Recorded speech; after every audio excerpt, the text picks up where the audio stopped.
మిత్రులందరికీ నమస్కారం. రేడియో రాంబాబ్ ఛానల్కి స్వాగతం. జూన్ 14వ తేదీ ప్రముఖ కథకులు బుచ్చిబాబు గారి జయంతి. బుచ్చిబాబు గారు అనగానే చివరకు మిగిలేది ఈ నవల గుర్తుకొస్తుంది. ఆయన రాసిన ఒకే ఒక్క నవల, ఒక సంచలనమైనటువంటి నవల స్ట్రీమ్ ఆఫ్ కాన్షియస్నెస్, చైతన్య స్రవంతి శిల్పంలో రాశారు.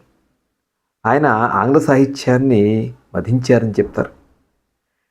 షేక్స్పియర్ సాహిత్యంపై ఆయన రాసిన విమర్శన వ్యాసాలు ఎంతో ప్రాచుర్యం పొందాయి. ఆయన రాసిన కథలు కూడా పెద్ద పెద్ద కథలు.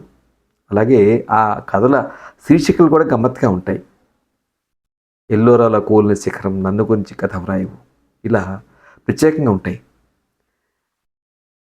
ప్రముఖ కథకులు, రచయిత కూడా గొల్లపూడి మారుతీరావు గారు ఆయన గురించి చెప్తూ, మా తరం వాళ్ళని అత్యంత ప్రభావితం చేసేటటువంటి రచయితగా బుచ్చిబాబు గారు గుర్తుండిపోతారని చెప్పి అంటారు. ఆయన 100 ఏళ్ల కథకు వందనాలు శీర్షికల ఒక కార్యక్రమం నిర్వహించినప్పుడు హెచ్ఎం టీవీలో, అందులో బుచ్చిబాబు గారి నుంచి రాసిన 2 వాక్యాలు చదివి వినిపిస్తాను. ఒక అలంకారాన్ని, ఒక మిస్టిసిజాన్ని జత చేసిన రచయిత ఆయన. ఆయన రచనలో, ఆయన వర్ణనలో, ఆయన విశ్లేషణలో, ఆయన వ్యక్తీకరణలో, అలాగే పాత్రీకరణలో తనదైన బాణిని ఆద్యంతం వదలని రచయిత. అది కామన్ డినామినేటర్ ఆయన రచనల్లో అంటారు ఆయన. సరే, నన్ను గురించి కథ రాయవు కథ నేను ఇంతకుముందు చదివినప్పుడు నాకు అంత ఇదిగా అనిపించలేదు, కానీ మళ్ళీ ఒకసారి మీకు చదివి వినిపించాలని మళ్ళీ నేను పునశ్చరణ చేసుకున్నప్పుడు ఆ కథలో ఒక గొప్ప మిస్టిసిజం నాకు కనిపించింది. సరే, కథ గురించి మళ్ళీ గొల్లపూడి మారుతీరావు గారు అద్భుతమైన విశ్లేషణ చేశారు. అది చివరికి చెప్తాను. ఇప్పుడు కథలోకి వెళ్తాను. కథా శీర్షిక నన్ను గురించి కథ వ్రాయవు, రచయిత బుచ్చిబాబు గారు. నన్ను గురించి కథ వ్రాయవు అని అడిగింది కుముదం. ఈ ప్రశ్న నాకు కొంత ఆశ్చర్యాన్ని కలుగజేసింది. ఎందుకంటే కొద్ది మార్పుతో ఇదే ప్రశ్న 8 సంవత్సరాల క్రితం అడిగింది. నాకు బాగా జ్ఞాపకం. మా మేనమామ గారింట్లో కుముదం తండ్రి కాపురం ఉండేవాడు. అద్దె తీసుకురమ్మని అప్పుడప్పుడు నన్ను పంపేది మా అత్తయ్య. ఆ రోజు సాయంత్రం కర్రకు మేగు దిగేసి ఇనుప చక్రం దొర్లించుకుంటూ దొడ్లో పరుగులు ఎత్తింది కుముదం. నాకు అప్పుడు 12 ఏడు. ఆమె నాకంటే 2 సంవత్సరాలు చిన్నదని వాళ్ళమ్మ నాకు చెప్పింది. నేను అద్దె మాట మరిచి కుముదంతో కబుర్లు చెప్తూ కూర్చుండేవాడిని. చెట్టెక్కి జామ పండ్లు కోసి పెట్టమని వేధించుకు తినేది. పూర్తిగా పండని జామ పండు రంగులా ఉండేది ఆ పిల్ల ఛాయ. నేనేదో కల్పించి కథల కింద చెప్పేవాడిని. వీటిలో పాత్రలు మా ఊళ్ళో ఇరుగు పొరుగు అబ్బాయిలు, అమ్మాయిలు. ఈ కబుర్లు అమాయకంగా చూస్తూ విన్నా కుముదం కళ్ళలో ఎక్కడో ఈర్ష్య మసకగా మెదిలినట్లు భ్రమించి నేను గర్వపడేవాడిని. అతిశయోక్తి కల్పన కథకుడి జన్మలక్షణం కాబోలు. యథార్థ విషయాలు మానేసి కల్పిత గాథలను యథార్థాలుగా చెప్పడం ఊహా సృష్టి లక్షణం అనుకుంటా. ఇవన్నీ కుముదం నమ్మినట్లుగానే కొంటెగా నిట్టూర్చి విడిచేది. నేను ఈ వ్యక్తులు, ఘట్టాలు యథార్థాలుగా స్మరించుకుని తెచ్చిపెట్టుకున్న మౌనంలో పడేవాణ్ణి. ఆ నిశ్శబ్దంలో కుముదం కంఠం వినిపించేది. నన్ను గురించి కథ చెప్పవు అంది. ఆ ప్రశ్న వేయకపోతే ఆమె కథ మరొకరి దగ్గర చెప్పి ఉందినేమో నాకు తెలీదు. నేను అనుకోవడం ఆమె కథ ఎవరితోనూ చెప్పి ఉండను. ఎందుకంటే ఆమె నిజంగా మనిషి, ఊహలో వ్యక్తి కాదు. అదే ప్రశ్న మళ్ళా అడగటం నాకు ఆశ్చర్యం కలుగజేసింది. అయినా నేను కథలు వ్రాస్తానన్న సంగతి ఆమెకు ఎట్లా తెలుసు నాకు అర్థం కాలేదు. నా కథలు 1-2 తప్ప అచ్చు కాలేదు. వాటి గురించి నేను ఎవరితోనూ ముచ్చటించలేదు. 20 సంవత్సరాల యువక అజ్ఞానంలో ఉన్న నన్ను ఎన్నుకోదగ్గ రచయితగా ఈ సంఘం గుర్తించదని నా భయం. ముదుసలే జ్ఞాని కాగలడని భారతీయుల వెర్రి నమ్మకం. పెద్దలన్నా, ప్రాచీనులన్నా, పాత విషయాలన్నా మన వాళ్ళకి అంత గౌరవం. ఒక విషయం మంచిదా చెడ్డదా అన్న తార్కిక సంశయాలకి సంఘంలో అంతగా తావులేదు. ఎటొచ్చి ఆ విషయాన్ని ప్రతిపాదించిన వ్యక్తి మృతుడై ఉండాలి. శక్తి గల వాళ్ళు ధనార్జనలోనూ, అది లేని వాళ్ళు దైవంలోనూ లీనమైన ఈ దేశంలో కథకుడికి విలువ లేదని నేను ఆ రోజుల్లో నమ్మేవాడిని. నేను వ్రాసి తగలపెట్టిన రచనలతో నాకు మరో దేశంలో బ్రహ్మరథం పడుదురు. సంఘం గుర్తించదన్న భయం ఒకటే కాదు, నేను కథలు రాయకపోవడానికి కారణం నా రచనా విధానానికి పరిపక్వం రాలేదని కూడా నేను లోపల అనుకునేవాడిని. నా సృష్టి శక్తుల్ని రగిల్చి నన్ను చదివి వాటిల్లోని రోతులకు దిగబ్రాకి తాత్కాలికంగానైనా ధన్యత చెందే వ్యక్తులు కానీ ఆనాటి వరకు లేరని నాకు తెలుసు. ప్రపంచాన్ని పరిశీలిస్తూ వ్యక్తుల మంచి చెడ్డలని వింత ప్రవర్తనని ప్రేక్షకుడుగా అనుభవించి అర్థం చేసుకుని అలా సంపాదించిన ఆంతరిక జ్ఞానాన్ని నా తాత్విక దృష్టిలో మేళవించి వార్ధక్యంలో మహత్తర గ్రంథం వ్రాసి మరణించాలని నా ఆదర్శం. ఈ రెంటిలో ఒకటైనా జరిగి తీరుతుంది. మహత్తర గ్రంథం వ్రాయలేకపోవచ్చు, కానీ మరణం మాత్రం తప్పదన్న ధైర్యం నాకు నూతన ఉత్సాహాన్ని ప్రసాదించింది. ఆ రోజుల్లో నన్ను గురించి కథ వ్రాయవు అనే ప్రశ్న స్త్రీ నోటి నుంచి వినటం అదే మొదటిసారి. తన వ్యక్తిత్వాన్ని గుర్తించుకుని దాని ప్రభావాన్ని ఇతరులకు తెలియచేయాలన్న స్త్రీని మొట్టమొదటిసారిగా కుముదంలో చూడగలిగాను. ఆమె ఒక జీవి, ప్రత్యేకమైన ఉనికి గలది. ఆమెని తొలగిస్తే ప్రపంచంలో కొంత పవిత్రమైన ఖాళీ ఏర్పడుతుంది. నే చూసిన స్త్రీలు వివాహం జరిగిన రోజునే జన్మించిన వాళ్ళు. భర్తని పొడిగిస్తే స్త్రీ అవుతుంది, ఇంకా పొడిగిస్తే భర్త సంతానంగా మారతాడు. అతన్ని గతించగానే ఆమె స్థూల జీవితం సమాప్తమవుతుంది. సృష్టిని ఆహ్వానిస్తూ తెరుచుకున్న తలుపులు మన స్త్రీలు. తెరుచుకోని తలుపులు లేవు. ఏదైనా ఒక తలుపు తెరుచుకోని వాడు దాన్ని గురించి చెప్పుకుని మరమ్మత్తు సంకల్పించాలి. మరమ్మత్తు చేసినా బాగుపడని తలుపులను నిర్మూలన చేయాలా లేక వేరే పనులకు ఉపయోగించుకోవాలా అన్న సందేహాన్ని సంస్కర్తలు తీర్చాలి. కథకుడు ఏం చెడిపోయిందో చెప్పగలడు. వీలైతే మిగిలిన దాంతోనే తృప్తిపడుతూ ఇతరులతో ఆ తృప్తిని పంచుకోగలడు. కానీ బాగు చేసే విధానాలతో అతనికి ఏ నిమిత్తం లేదు. నీలో ఏముందని నిన్ను గురించి కథ వ్రాయను అన్నాను. అట్లా అన్నందుకు పశ్చాత్తాపడినా ఆ ప్రశ్న నా నమ్మకాన్ని ఆశయాలను యథార్థంగా వ్యక్తపరుస్తుంది. ఆమెలో కథావస్తువుగా ఉండేటంతటి విశేషం ఒక్కటి కూడా లేదు. చూడడానికి చాలా సామాన్యంగా ఉంటుంది. పల్చటి శరీరం, వేసంగిలో వర్షం కురిసే ముందు దట్టంగా అల్లుకున్న మబ్బురంగు శరీర ఛాయ, సంపూర్ణంగా వికసించని అవయవాలు, ఎవరో దువ్వినట్లుగా ఉండే జడకట్టు, చూసిన వస్తువులు తన కోసం కానట్టు చాంచల్యంగా కదిలే బలహీనమైన కనురెప్పల కింద మంచులో కదిలిపోయిన కుందేలులా మెరిసే నేత్రాలు, కంఠంలో కొలవడానికి వీలుగా ఉండే పచ్చటి నాళాలు, నీడ కనిపించినట్టు స్ఫురించే వక్షం, శరీరంలో పైభాగాన్ని మోసేటందుకు ఓపిక లేనట్టి అల్పమైన నడుం. కుముదం సాధారణమైన స్త్రీ. ఎవరు తుదకు వాళ్ళ అమ్మ కూడా ఆమె అందమైనది అని చెప్పుకోవడం నేను ఎరగను. అందుకనే ఆమెలో నేను విశేషం చూడలేకపోయానేమో. నాలో ఏముండాలి? ఒక ప్రత్యేకత. అందరిలోనూ లేని ఏ ఒక్క విశేషమైనా సరే. వేలునున్న ఉంగరం చూచి దాన్ని వేళ్లతో తిప్పింది. పోత పోసి పదును పెట్టినట్లుగా చల్లించే వేళ్ళు ఆమెవి. ఏ అవయవం కదిలినా శరీరంలోని శక్తినంతా దానిలో పూరించినట్లుగా ఉంటుంది. ఒక వస్తువు చూస్తున్నప్పుడు పంచప్రాణాలు కళ్ళలోకి పరుగొచ్చినంత తీవ్రంగా చూస్తుంది. సిగ్గుపడితే రక్తం చెక్కిళ్లలో నుంచి తొంగి చూసినట్లుగా ఉంటుంది. కానీ కుముదాన్ని వర్ణించినంత మాత్రం నా కథ అవుతుందా? నీ పెళ్ళికి నన్ను పిలవలేదే అని అడిగాను. మా అమ్మ నీకు శుభలేఖ పంపానందే, వస్తే నలుగురిని చూసి ఏమన్నా ఉంటే కథ అయినా వ్రాద్దువుగా అంది కుముదం, కళ్ళల్లోంచి పెదవుల మీద దిగజారిన నవ్వును ప్రదర్శిస్తూ. నేను తమాషాకి అనడం లేదు. సాధారణ వ్యక్తులను గురించి రాసేటందుకు ఏముంది? 10 మంది ఒకేలాగా ఉన్నప్పుడు వారిలో ఒక్కరిని గురించి చెప్పుకోం. కానీ అందులో ఏ ఒక్కడైనా 10 మంది చేసిన దానికి వ్యతిరేకంగా చేస్తే అతన్ని గురించి చెప్పుకుంటారు. అలాంటి వ్యక్తులను గురించి రాయొచ్చు అన్నాను. అయితే అందరూ చేసిన దానికి విరుద్ధంగా చేసేవాళ్లే మనుషులన్నమాట. నే అలా అనను. అట్లాంటి వాళ్ళు చెప్పుకోదగ్గ మనుషులు అంటాను. ఎక్కడో ఎప్పుడో పుట్టడం, ఎవరో ఎవరినో ఒప్పగిస్తే వారిని పెళ్ళాడడం, ఎందుకో తెలియకుండా పిల్లల్ని కనడం, ఎప్పుడో ఎక్కడ చచ్చిపోవడం, ఇది చాలామంది చేస్తున్నది. దీన్ని గురించి కథగా చెప్పుకునేందుకు ఏమున్నది? ప్రత్యేకత, వ్యక్తిత్వం లేని ఈ జీవితాలు ప్రశాంతాన్ని పొందుతున్నాయి. కానీ అది బురదగుంటలో పురుగు పొందే ప్రశాంతం. సంఘాన్ని ధిక్కరించి సాంప్రదాయాలపై విప్లవం చేసి ఇతరులకు అవగాహన కాని కొత్త విలువను సాధించి పొందినవాడే ధన్యజీవి. వ్యర్థజీవులు సంఘం వల్లిన వలలో చిక్కుకొని మర్యాద పేరు ఒప్పుకొని కుళ్ళిపోతారు. స్థాపితమైన ఆదర్శాలపై విప్లవం చేసినవాడు సంఘాన్ని తన వైపుకు మరల్చి యత్నిస్తాడు. కాబట్టి సంఘాభివృద్ధి అలాంటి వాళ్లపై ఆధారపడుతుంది. కుముదంలో ఈ విప్లవ చిహ్నం ఒక్కటి కూడా లేదు. ఆమె చదువుకోలేదు, సంగీతం నేర్చుకోలేదు, కనీసం కూలి దీర్ఘాలు చేస్తుందని చెప్పుకోవడమేనా నేను ఎరగను.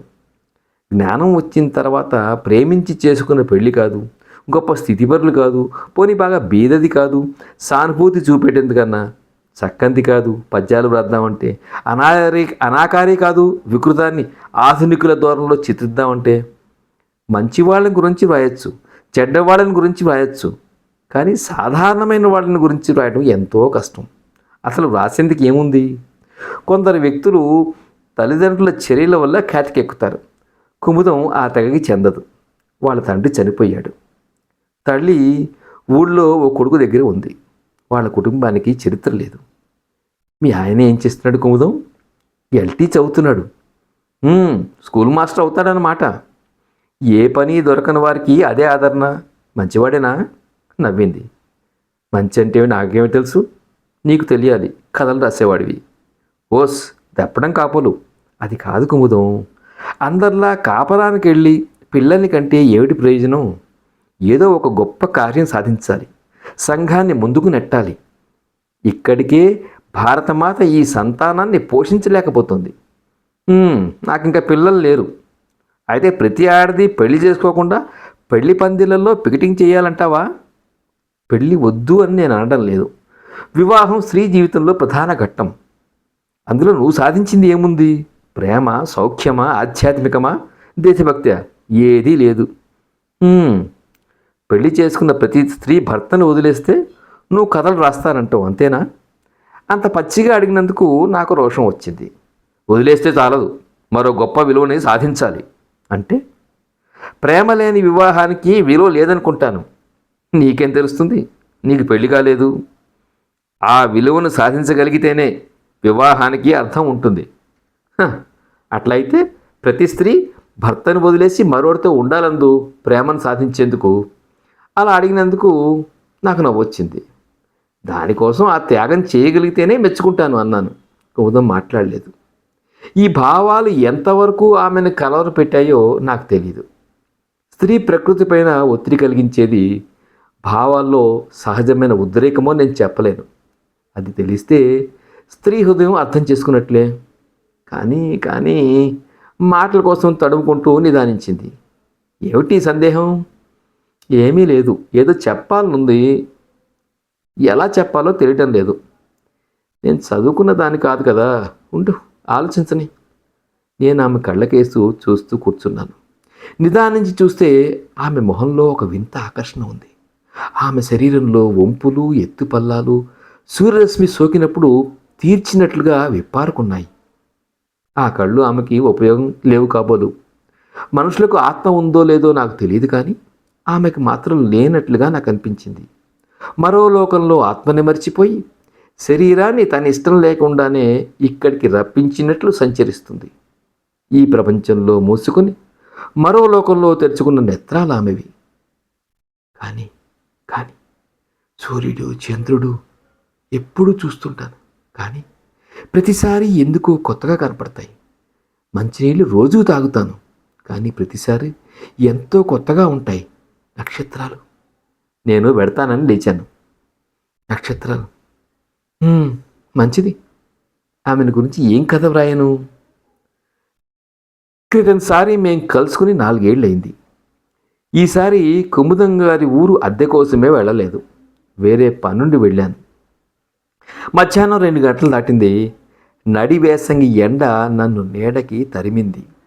పోస్టాఫీసు పక్కనున్న మామయ్య గారింటికి ఎప్పుడూ దొడ్డిదోన వెళ్ళడం అలవాటు. ఆ అలవాటు చొప్పునే ఆనాడు కూడా అలాగే వెళ్ళాను. కుముదం మండువాలో గచ్చు మీద కూర్చుని అనాస పండు తరిగి వెండిపళ్ళెల్లో వేస్తుంది. నారింజ పండు రంగు చీర కట్టుకుంది. నన్ను చూసి లేవడంలో పమిట జారింది. నాకు అర్థమైనట్లు నవ్వి వెనక్కి తిరిగి లోపలికి వెళ్ళి ఒక కుర్చీ అమర్చి కూర్చోమని సంజ్ఞ చేసింది. నే చూసిన దృశ్యం నాకు ఇదివరకు లేని కొత్త చనువునిచ్చిందని ఒప్పుకోక తప్పదు.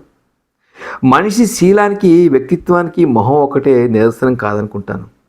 కొన్ని ఆకస్మిక దృశ్యాలు జీవితకాలం పరిశీలించినా బోధపడిని ఆంతరంగికాలను తేటపరుస్తాయి కాబోలు. కుర్చీలో కూర్చోగానే పట్టుక్కుమంది పాత కుర్చీ. లేచి సర్దుకున్నాను. కుముదం పమిటను పళ్ళ మధ్య బిగించి నవ్వును ఆపుకుంటుంది. అన్ని కుర్చీల మాదిరి నిన్ను భరించి ఊరుకోక విరిగి కొత్త దారి తీసింది చూచావా, దాని కథ వ్రాయవు అంది. నాకు నవ్వొచ్చింది. చాప మీద కూర్చుని స్తంభానికి జారబడ్డాను. మనం కలుసుకుని దగ్గర 4 ఏళ్ళు అయింది తెలుసా. నేను ఇవన్నీ మర్చిపోయాను. నీకు ఇంకా ఎట్లా జ్ఞాపకం ఉంది అన్న ప్రశ్నార్థకంగా. ఏమో, నువ్వు జీవితాన్ని పరిశీలిస్తావు, నేను అనుభవిస్తానేమో అన్నది. ఆమె జీవితం అనుభవించడం ఏమిటో తెలియదని నా నమ్మకం. కాలం ఆమెపై ఎట్లాంటి మార్పు తెలియకపోయింది. ఇది వరకు చూసినప్పటికంటే ఈసారి ఎక్కువ చలాకీ, యవ్వనోద్రేకం చూపగలిగింది. ఆమెలో ఆకర్షణీయమైంది. ఎడతెగని యవ్వనమేమో అనిపిస్తోంది. యవ్వనం ఒక్కసారి తన శక్తిని ప్రకటించకుండా నిలిపి ప్రజ్వలించినట్లుగా గోచరిస్తుంది. కొన్ని ఉపమానాలు మన నాగరిక సాంప్రదాయాలకు విరుద్ధమని జంగుతున్నా కానీ, లేకపోతే ఆమె శరీరాన్ని గుర్రం పిల్ల కదలికలోని లావణ్యంతో పోల్చవచ్చు. లేడి గంతులో శృంగారం ఉంది కానీ బలం లేదు. కుక్కపిల్ల గంతులో కొంటెతనం ఉంది కానీ శక్తి లేదు. మేకపిల్ల గంతులో వేగం ఉంది కానీ మృదుత్వం లేదు. ఇవన్నీ గుర్రం పిల్ల అలిగినాడు చేసిన నాట్యంలో ఉన్నాయి. నువ్వు మీ ఆయన కులాసాగా ఉన్నారా అన్నాను, ఏమి అనడానికి తోచక. నీ దయ వల్ల. ఇంకా నిన్ను గురించి బోలెడు వినాలనుంది. నన్ను గురించి వినేందుకేముంది, మాది సామాన్య బ్రతుకు అంది నీరసంగా. అప్పుడే జీవితం పైన విసుగు పుట్టిందా అన్నాను. ఈ ప్రశ్నలు నన్ను ఇంతవరకు బాధించడం లేదు. నీ మాట చెప్పు. ఏం చేస్తున్నావు, ఎక్కడున్నావు, ఎలా ఉన్నావు? మన దేశంలో చదువుకున్న యువకుడిని ఏం చేస్తున్నావు అని అడగడం కంటే ఎక్కువ అపచారం లేదు. పాపం, అలా అడిగిన వాళ్ళందరూ మా మేలు కోరేవారే. కానీ దానికి సమాధానం చెప్పడంలో ఉద్యోగం లేని యువకుడు ఎంత బాధపడతాడో పెద్దవాళ్ళకి తెలియదు. ఏమీ చేయడం లేదని చెప్పడం నాకు చిన్నతనంగా లోచి, ఏమీ లేదు, కథలు రాయడం మొదలుపెట్టాను అన్నాను. నన్ను గురించా? నవ్వుకున్నాను. పడుతూ చంటి పిల్ల చక్కా వచ్చి అర్థం లేకుండా ఏడవడం మొదలుపెట్టింది. నేను ఆశ్చర్యపడ్డాను. మా పాపాయ్ ఇంకో 2 నెలలకి 3 ఏడు వస్తుంది అంది కొద్ది గర్వంతో. నాకెప్పుడు చెప్పలేదే, ఈ సంగతే తెలీదు అని ఆశ్చర్యం దిగమింగుకోలేకపోయాను. నీకు తెలియజేసేటందుకు ఇందులో ఏం విశేషం ఉంది? ఇది సాధారణంగా అందరికీ జరిగే పనే కదా, నీకు విషయం వేరే చెప్పాలా అంది.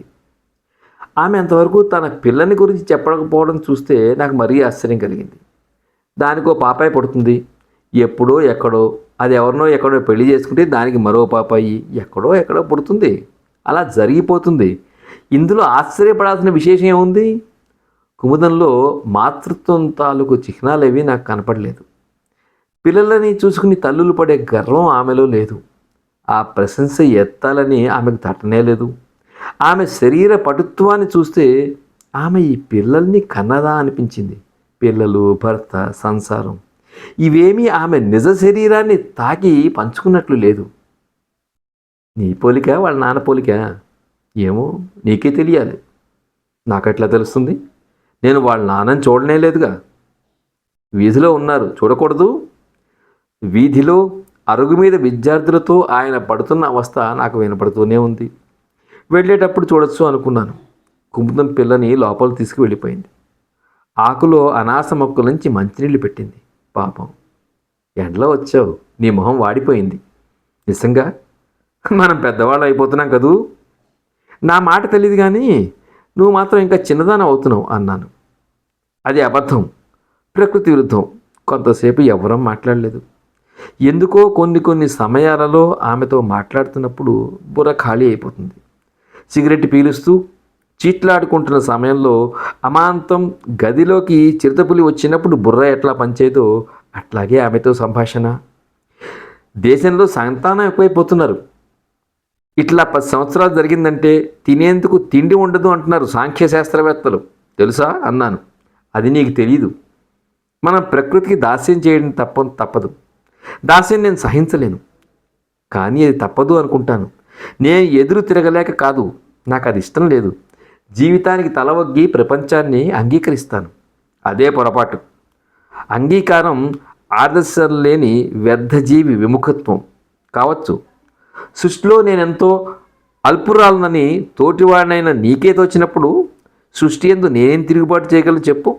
వెడతానని లేచాను. అద్దె తీసుకురానా అంది. నేను దానికోసం రాలేదు, మనీ ఆర్డర్ చేయొచ్చు. పాపిష్టి డబ్బును ఆమె చేతులు తాకడం నాకు ఇష్టం లేదు. ఆమె భర్తను చూడడం కూడా మరచి బయటికి నడిచాను. నన్ను కుముదం వెనక్కి పిలుస్తుంది అనుకున్నాను. అట్లా పిలవలేదు. నా వెనకాల దొడ్డి తలుపు గడియ వేసిన చప్పుడు వినిపించింది. కుముదాని గురించి ఏం కథ వ్రాయను? 6 సంవత్సరాలు గడిచాయి. రెండవ ప్రపంచ సంగ్రామం ప్రారంభమైంది. అప్పటికి నా చదువు, ఉద్యోగ యత్నాలు పూర్తయ్యాయి. ఒక్క యత్నము ఫలించలేదు. మా మామయ్య నా కోసం పెట్టిన డబ్బు ఖర్చంతా వృధా అయింది. పైగా ఆయన మా అత్తయ్య ఇండియా అంతా యాత్ర చేసి రావడం వల్ల ప్రావిడెంట్ ఫండ్ అంతా తరిగిపోయింది.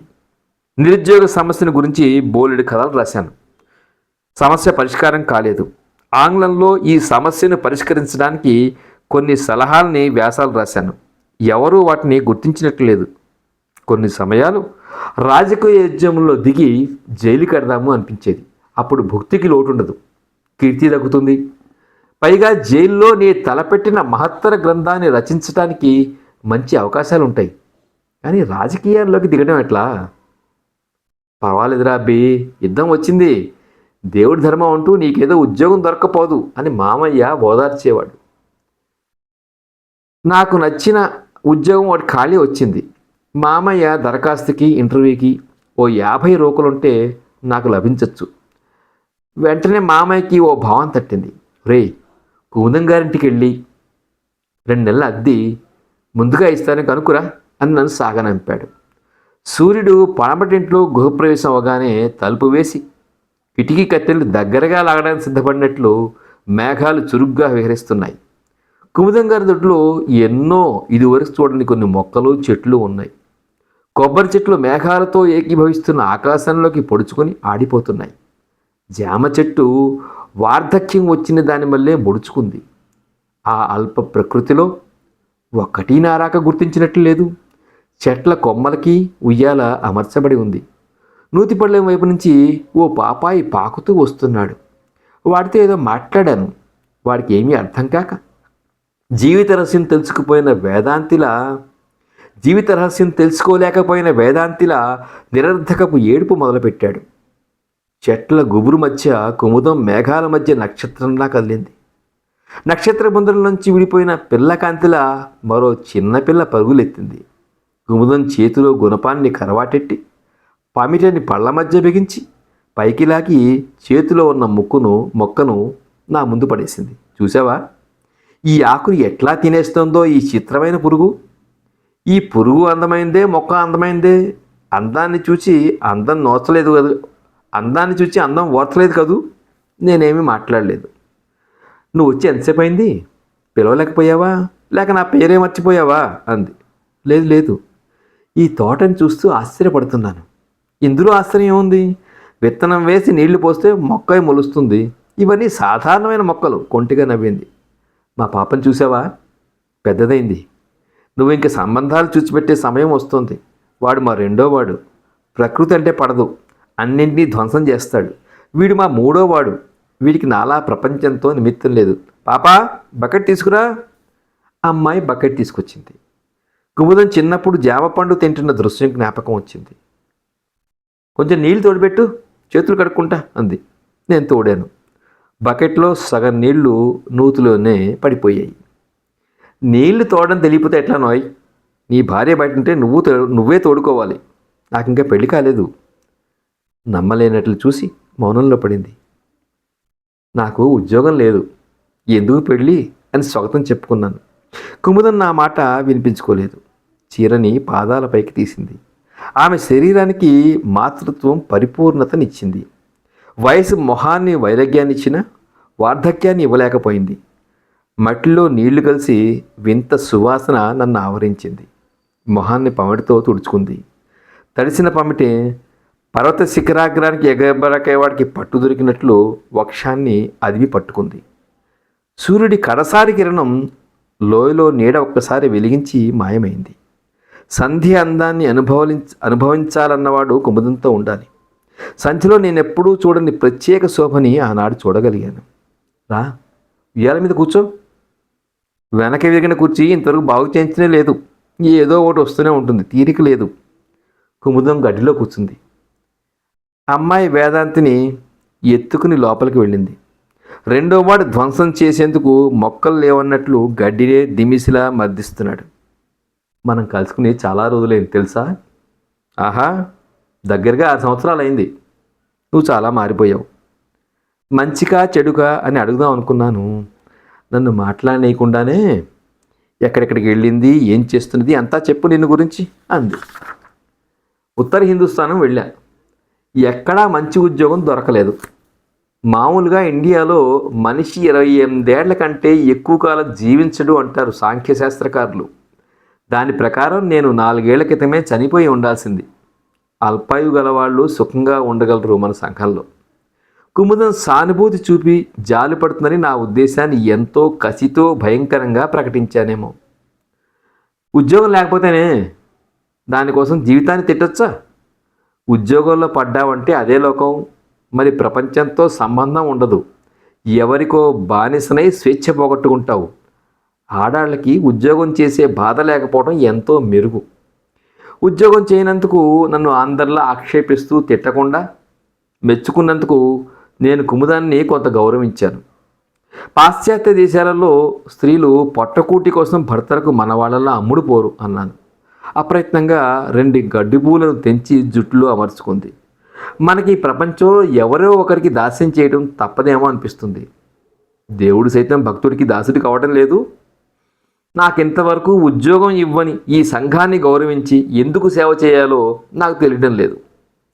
నీకు ఉద్యోగం లేకుండా ఉంటేనే నువ్వు సుఖపడతావు.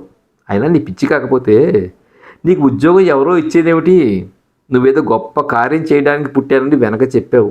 అది నేను నమ్ముతాను. అది చెయ్యి. స్వతంత్రించి నచ్చిన పని చేయడమే మంచిది. నేను దాస్యం సహించలేను. దాస్యం లేకుండా ప్రేమను సాధించడం ఎట్లా? ఈ ప్రశ్న ఎందుకు అడిగానో తెలియదు. అవును, మనుషులతో చేసే ప్రేమలో దాస్యం ఉంది. సంసారంలో బంధనాలు, ప్రేమలో బంధనాలు. అసలు పుట్టడమే సృష్టికి దాస్యం. వీటికి దూరంగా ఉంటే మంచిది. కుముదం హృదయానికి దగ్గరగా ఉండే విషయాలని గురించి ముచ్చటిస్తుంటే వినడం అదే మొదటిసారి. నేను అనుకున్నంతటి అమాయకురాలు కాదని స్పష్టమైంది. ప్రపంచంతో నిమిత్తం లేకపోతే అసలు గొప్ప కార్యం సాధించడం దేనికి? సాధించడంతో మనుషులకు చేసే దాస్యం నుంచి విముక్తి దొరుకుతుంది. కాబట్టి ప్రపంచాన్ని మనం ఏదైనా కోరి ఆశిస్తే దాన్ని ఇవ్వదు. మనం దేన్ని ఆశించకుండా దూరంగా ఉండి చేయగలిగిన పని చేస్తుంటే ప్రపంచం మన పాదాల ముందు వాళ్తుంది. కుముదం స్వతంత్రాన్ని అంత కాంక్షిస్తుంది అని నేను ఎప్పుడూ అనుకోలేదు. భర్త, పిల్లలు, సంసారం, ఉద్యోగం, తుదకి ప్రేమ ఇవన్నీ కూడా దాస్యమే అంటుందే. స్వతంత్రం లేని బ్రతుకు ఉదాట. ఒక విలువని అంతగా కోరినప్పుడు దాన్ని వారు పొందలేకపోతే నా హృదయం బాధతో కుంగిపోతుంది. జనసామాన్యానికి స్వేచ్ఛనిస్తే దుర్వినియోగం చేస్తారు. దాని విలువ తెలియని వాళ్ళకి అది ఇవ్వటం మహాపాపం. కానీ దేన్ని ఉపయోగించుకోకుండా కేవలం విలువల ఆధారంతో తృప్తిపడే కుముదం లాంటి వ్యక్తులకు స్వేచ్ఛ లేకపోవడం ప్రపంచానికి అనర్థం. దేన్ని ఉపయోగించుకోకుండా కేవలం విలువల ఆరాధనతో తృప్తిపడే కుముదం లాంటి వ్యక్తులకు స్వేచ్ఛ లేకపోవడం ప్రపంచానికి అనర్థం. నువ్వైతే ఏం చేతునో తెలుసా? నదీ తీరాన్న చిన్న తాటాకు పాక కట్టుకుంటాను. అందులో కూర్చుని ఊరికే చదువు నేర్పుతానని చాటింపు వేయిస్తాను. మొదట ఏ 10 మందికి పొలం కాపులో వస్తారు. సాయంత్రం వాళ్ళకి బోధించడం మొదలు పెడతాను. ఇరుగు పొరుగు నుంచి అనేక మంది కర్షకులు, కూలివాళ్ళు చదువు కోసం వస్తారు. కొత్త చేతులతో రాకుండా ఒకరు ఉప్పు, చింతపండు, ఒకరు పాలు, అలా నాకు కావాల్సిన వాటిని వాళ్ళే సిద్ధం చేస్తారు. వారు నా శిష్య బృందం. వాళ్ళ కష్టసుఖాలు పంచుకుంటూ వారి తగాదాలకు తీర్పు చెప్తా. అంతే. అప్పుడు నా జీవితం వృధా అనుకోను. సూర్యుడు అస్తమించగా అలసిన తన పరివారం పడమటి లోయలో సేద తెచ్చుకుంటున్నట్లుగా వెలుగు ఛాయలు కరుగుతున్నాయి. ఓపిక లేక కదలలేకపోయిన మేఘద్వయం దక్షిణ గాలి పిలుపుకి కదిలిపోతున్నాయి. ఇది నా రాజ్యం అన్నట్లు ఒంటి నక్షత్రం కన్ను మేటింది. ప్రకృతిలో నిశీథ కీటకాలు తన్మయ వృధ సాగించాయి.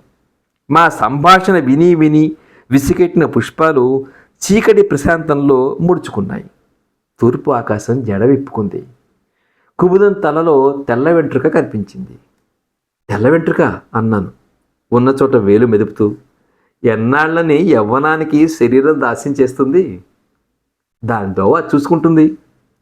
నా కళ్ళు చెప్పలేని విచారంతో తడిసినాయి. నేను అద్దె మాట ఆడడం మర్చిపోయాను. ఆ తన్మయతతో బరువెక్కిన వాతావరణాన్ని డప్పు ప్రశంసతో పాడు చేయటం నాకు ఇష్టం లేకపోయింది. వెడతానని లేచా. మంచిది అంది. పోనీ ఈ రాత్రికి ఇక్కడ ఉండి వెళ్ళకూడదా అంటుందనుకున్నాను. కుముదానికి మర్యాద అంటే ఏమిటో తెలియదు. మరి 4 సంవత్సరాలు గడిచినాయి. యుద్ధం సాగుతోంది. నాకు మాత్రం ఉద్యోగం చిక్కలేదు. నేను దాని గురించి విచారించే రోజులు వెళ్ళిపోయాయి. రోజులు గడిచిపోతున్నాయి. నా తిండికి ఎట్లాంటి లోపము రాలేదు. వస్తున్న రోజు ఒకటి కూడా లేదు. దుబారా ఖర్చుకి నాకే అలవాట్లు లేవు. సిగరెట్లు కాల్చను, సినిమాలకు వెళ్ళను, పుస్తకాలు కొనుక్కోను. అవంటే ఇష్టం లేక కాదు, అవి నా అందుబాటులో లేవు. మా మామయ్య చనిపోయి 6 నెలలైంది. అత్త తప్ప నాకు నా అన్న వాళ్ళు ఎవరూ లేరు. అది కొంత మేలే. నా మీద అధికారం చలాయించేటందుకు ఒక్కరూ లేరు. నాకు ఈ సంఘం తిండి పెట్టనక్కర్లేదు. నా బ్రతుకు నన్ను బతకనిస్తే చాలు. మా అత్తయ్య ఉన్న ఇంటికి అద్దె ఇచ్చుకోలేకపోతుంది. తుదకి నిశ్చయించుకుంది సొంత ఇంట్లోకి వెళ్ళి కాపురం పెట్టడానికి. ఖాళీ చేయించే ఏర్పాట్లకి నన్ను పంపింది. ఆనాడు ఆదివారం రాత్రి 8 దాటింది. సన్నచంద్రుడు పల్చటి మేఘం వెనక దాక్కున్నాడు. కుముదం గారి ఇంటి దొడ్లో అంతా నిశ్శబ్దం. వీధిలోకి వచ్చాను. తలుపు తాళం వేసి ఉంది. ఎక్కడికి వెళ్ళారు? నాకు బోధపడలేదు. కాసేపు అరుగు మీద కూర్చున్నాను. తెలిసిన వాళ్ళని అడిగి కనుక్కుందామని వీధిలోకి నడిచాను. అప్రయత్నంగా బజార్లోకి వెళ్ళాను. కిళ్ళీ దుకాణం ముందు బల్ల మీద కుముదం పెద్ద కూతురు పాపాయిని ఎత్తుకుని కూర్చుంది. నన్ను కేకేసింది. మా ఆఖరి చెల్లాయిని చూసారా? 4వది. దీన్ని స్వరాజ్యం అని పిలుస్తుంది మా అమ్మ. చూడండి. ఏడుస్తుంది ఏడుస్తుంది. ఊరుకో నా చెట్టు తల్లి. ఇట్లా ఇక్కడ ఎందుకున్నావు? మీ అమ్మ ఎక్కడా? మా అమ్మ ఆసుపత్రిలో ఉంది. ఇది ఏడుస్తుంటే ఆడించడానికి తీసుకొచ్చాను. మా నాన్న హోటల్కి వెళ్ళాడు. స్వరాజ్యాన్ని భుజాన వేసుకుని హాస్పిటల్కి వెళ్ళాం. కుముదం మంచంపై పడుకుంది. పైన తెల్లటి గుడ్డగప్పి ఉంది. చిన్న బల్ల. మంచం దగ్గరగా లాగి కూర్చున్నాను. ఏం చెప్పు? న్యూమోనియా అంత ప్రమాదకరమైన వ్యాధిని నాకు అంతవరకు తెలియదు. మాట్లాడేటందుకు ఏమీ కనిపించక దిగులుగా కూర్చున్నాను. కుముదం నీరసంగా నవ్వడానికి ప్రయత్నించింది. మొహం మెలికలు తిరిగింది. పెదవులు పవిత్రంగా ఉనికాయి. నన్ను గురించి కథ వ్రాయవు అంది. నేనేం చెప్పను? ఈ జబ్బు విషయం నాకు తెలియదు. పోనీ ఉత్తరం ముక్క రాయించకూడదా? డాక్టర్లు ఏమంటున్నారు? జబ్బు చేయడం సాధారణమైంది. 10 మందితోనూ చెప్పుకునేందుకు అందులో ఏం విశేషం ఉంది? పర్వాలేదంటున్నారు డాక్టర్లు. కానీ వాళ్ళకేం తెలుసు అని కళ్ళు మూసింది. నాకు అక్కడి నుంచి వెళ్ళిపోవాలి అనిపించింది. ఏదో చెప్పాలని ఉంది, కానీ నోరాడదు. నా శరీరం వణికిపోతుంది. అనుకోకుండా నా చెయ్యి ఆమె చేతిపైన ఆనించబోయాను. అది వేలుకి ఉంగరం ఉన్న చెయ్యి. వెంటనే చేతిని లాగేసుకుని తెల్ల దుప్పట్లో దాచేసుకుంది. నువ్వెందుకు పెళ్లి చేసుకోలేదో నాకు తెలుసు, నా కోసం అంటూ మళ్ళీ కళ్ళు మూసింది. నా గుండె స్థూలత్వాన్ని పోగొట్టుకుని ద్రవంగా విడిపోయి దోవ తెలియక తిరుగుతున్న రక్తనాళాల గుండా ఉజ్వల వేగంతో ప్రవహిస్తోంది. కన్నీటిని నా వేళ్లతో తొలగించుకున్నాను. ఆమె నిశ్చల శరీరంపై నా కన్నీరు పడి బల్లించేయడం పాపం అనిపించింది. మొహాన్ని పక్కకు తిప్పేసుకున్నాను.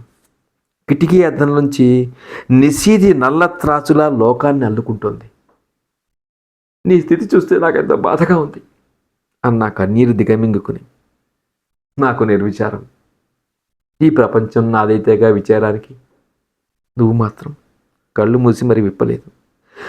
ఈ లోకంలో మూసుకుని మరో లోకంలో తెరుచుకున్న నేత్రాలు కుముదానివి. ఆత్మను దిగవచ్చిన వ్యక్తి మళ్ళీ దానిలోకే చేరుకుంది. చెట్లు, నదులు, మేఘాలు, చీకటి వెలుగుల సమ్మేళనంతో గిరగిరా తిరిగిపోతున్న విశ్వంలో కలిసిపోయింది. నిశీతిలోకి నడిచాను. మహత్తర అనుభవం సంభవించినప్పుడు తార్కిక జ్ఞానం, విమర్శనా బుద్ధి పనిచేయవు. ఇంద్రియాలు శరీరాన్ని ఊపి కొత్త జన్మనిస్తాయి. భావోద్రేకంలో నిమగ్నుడై చైతన్య ప్రవాహంలో కొట్టుకుపోతున్న వ్యక్తి ఒక్కసారి సృష్టి రహస్యాన్ని మెరుపులా ఛేదించి మరో అవతారం రాలుస్తాడు. చచ్చి బతకడం లాంటిది ఈ అనుభవం. కుముదం నా వివాహాన్ని గురించిన కడసారి మాటలు చెప్పిన కడసారి మాటలు నాలో అధోలోకాన్ని త్రవ్వి దాని దాపరికాన్ని నా కళ్ళ ముందు ప్రదర్శించినట్లయింది. ఆమె కోసం పెళ్లి చేసుకోలేదుట. మానసిక శాస్త్రజ్ఞులు మానవుడి బుర్రలో అధోలోకం ఉంటుందంటారు. అక్కడ అతని రహస్యమైన కోరికలు, బయట చెప్పుకోలేని తీరలేని వాంఛలు అడవి మృగాలలా తిరుగుతాయట. అవి బయటికి రాలేకపోయినప్పటికీ ఎప్పుడో నిద్రలోనో బలహీనమైన స్వప్నావస్థలోనో గర్జించి వాటి ఉనికిని బాహ్య ప్రపంచానికి వెల్లడిస్తాయట. ఇంతకాలం నా బుద్ధి వాటిని కట్టేసింది. ఆనాడు ఆమె చెయ్యి పైన చెయ్యి వేసినప్పుడు బుద్ధిని తొలగించి వాంఛలు బయటకు వచ్చినట్లు కుముదం గ్రహించి తన చేతిని లోపల దాచుకున్నట్లు వాటిని వెనక్కి నెట్టి నోరు నొక్కింది. ఆమెలో ఏమీ విశేషం లేదని సమాధానపరుచుకున్నా ప్రాకృతికమైన ఆకర్షణ లోపల దాగి ఉండి నా జీవితంపై అంత ఒత్తిడి కలిగించినందుకు ఆశ్చర్యపడ్డాను. తన గురించి కథ వ్రాయమంది. 6 గంటల పరిచయంతో 600 మాటలతో నా ప్రపంచాన్ని తలకిందులు చేసి నా జీవిత పరమావధినే తారుమారు చేసిన కుముదాన్ని గురించి ఏం కథ వ్రాయను? ఇదండి నన్ను గురించి కథ వ్రాయవు అన్నటువంటి బుచ్చిబాబు గారి కథ. అంటే ఈ కథ మనం చూస్తే దాదాపుగా ఒక 60 సంవత్సరాల కాలం గడుస్తుంది. 12 ఏళ్ల వయసులో రచయిత చెప్తాడు కాబట్టి కథ అక్కడి నుంచి ప్రారంభమయ్యి దాదాపుగా ఆమె పెద్దదైపోయిన తర్వాత, ఇతను పెద్దవాడైన తర్వాత వరకు కూడా కథ నడుస్తుంది. ఈ కథ చదివినప్పుడు ఇప్పుడు మీ అందరికీ చదివి వినిపించడం కోసం మళ్ళీ చదివినప్పుడు కొలపూడి మారుతిరావు గారు అన్నటువంటి కొన్ని మా వాక్యాలు 100 ఏళ్ల కథకు వందనం సందర్భంగా చెప్పిన వాక్యాలు మీకు ఒక్కసారి గుర్తు చేస్తాను.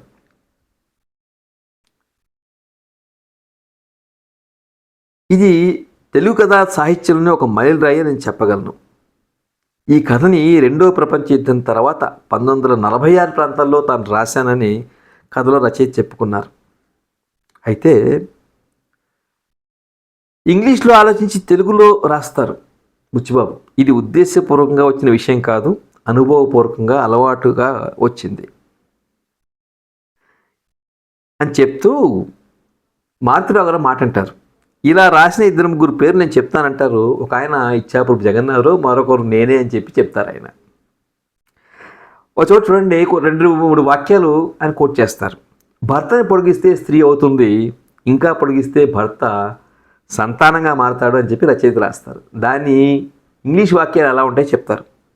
ఇది ఏ విధంగా చూసినా తెలుగు భాషకు సంబంధించినటువంటి వ్యక్తీకరణ కాదంటారు ఆయన, నుడికారం కూడా కాదంటారు. If you extend the husband he becomes she, extend a little more becomes a new Born. ఇది ఆయన చెప్పేది. ఇలా నన్ను గురించి సరే కథ గురించి ఆయన చివరిగా చెప్పిన వాక్యం ఒకటి చెప్పి ముగిస్తాను. ఒక జీవితకాలం తన మనసులో ఉన్న కోరికను, తన మనసులోనే ఉన్న ఆశను, తన మనసులో దాచుకున్న ఒక్కబోసును చెప్పకుండా దాచుకోవడంలోనే ఒక ఉదాత్తతని, ఆద్యంతము ప్రదర్శించిన ఏ ప్రత్యేకత లేని ఒక మామూలు అమ్మాయి కుముదం గురించి కథ రాయమని అడగడమే ఈ కథలో ప్రత్యేకత. ఈ కథని మీరు వీలైతే చదవండి, తప్పకుండా మీకు నచ్చుతుంది. ఇది బుచ్చిబాబు గారి జయంతి సందర్భంగా మళ్ళీ ఒకసారి వారిని తలుచుకుంటూ చదివిన కథ నన్ను గురించి కథ వ్రాయు. ఈ వీడియో మీకు నచ్చితే లైక్ చేయండి, షేర్ చేయండి, రేడియో బాబు ఛానల్కి సబ్స్క్రైబ్ చేయండి. నమస్కారం.